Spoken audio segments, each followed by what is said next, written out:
أعوذ بالله من الشيطان الرجيم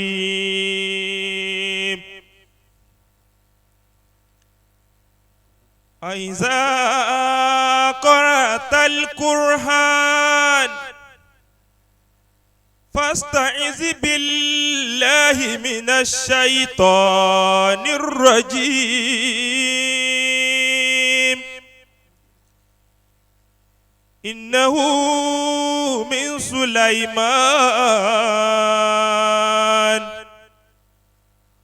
وإنه بسم الله الرحمن الرحيم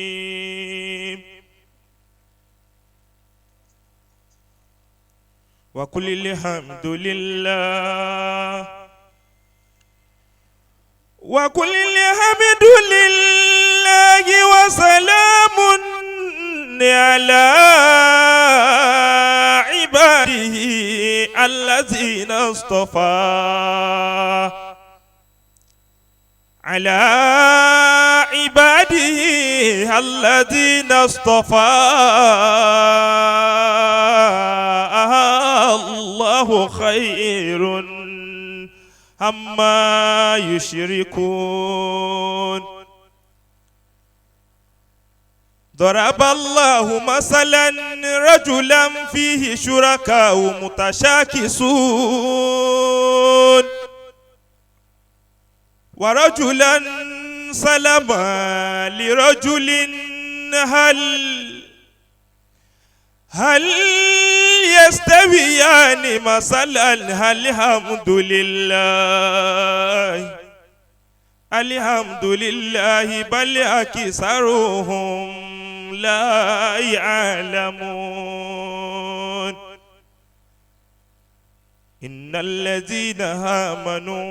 وعملوا الصالحات كانت لهم جنات الفردوس نزلا خالدين فيها لا يبغون عنها ولا قل لو كان البحر مدادا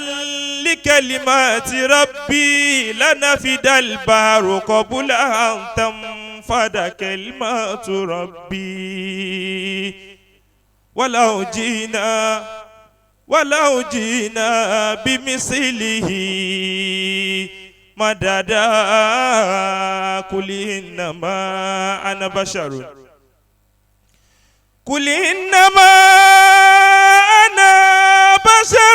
مثلكم يوحى إلي أنما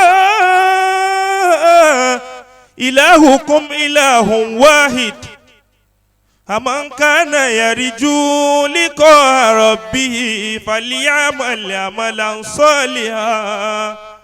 ولا يشرك بعبادة ربه أحدا إن الذين آمنوا وعملوا الصالحات يهديهم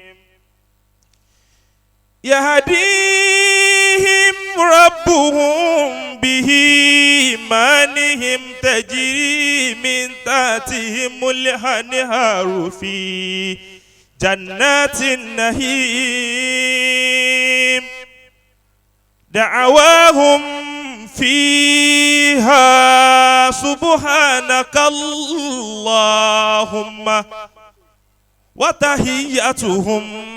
فيها سلام وآخر دعواهم أن الحمد لله رب العالمين سبحان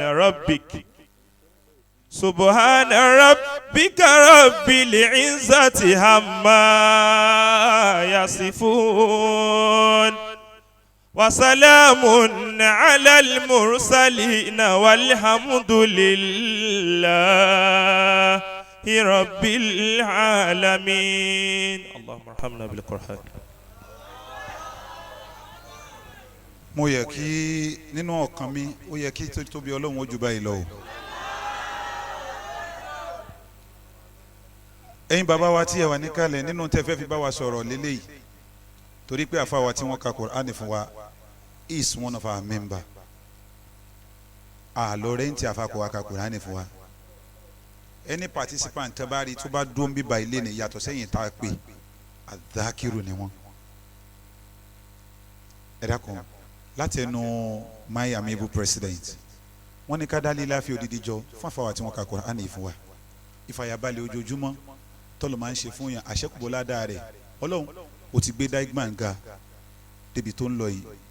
ẹ̀rù ń bà wá lápá kan torí pé à ń rò pé ṣé kí ni ìyá tètè move ọlọ́run ní mo ti wà pẹ̀lú yín ti pẹ́ yín lẹ̀ tí tètè bẹ̀rẹ̀ ó wá sọ fún wa pé òun dúró ti wà ó pe rẹ̀ lórúkọ kan tó bà wá náà lẹ́rù ẹ̀ ní kí ló pera rẹ̀ ó ní arógun mọ́tàdí tí n bá ti ní ẹ máa lọ ẹ má wulẹ̀ wẹ̀yìn mọ́ tí ò bá wá yé wa ó fi jó yé wa náà lè mọ̀rọ̀ ó ní wàlá ta'inu wala tahsanu wa antumul a'launa in kuntum mu'minun tó bá yẹ pé abámọ̀ bẹ́ẹ̀ ni ẹja àjọṣe líláfi náà bisimilahi rahman rahim li ilafi quraish ilafi im rihlata shita'i was sayf.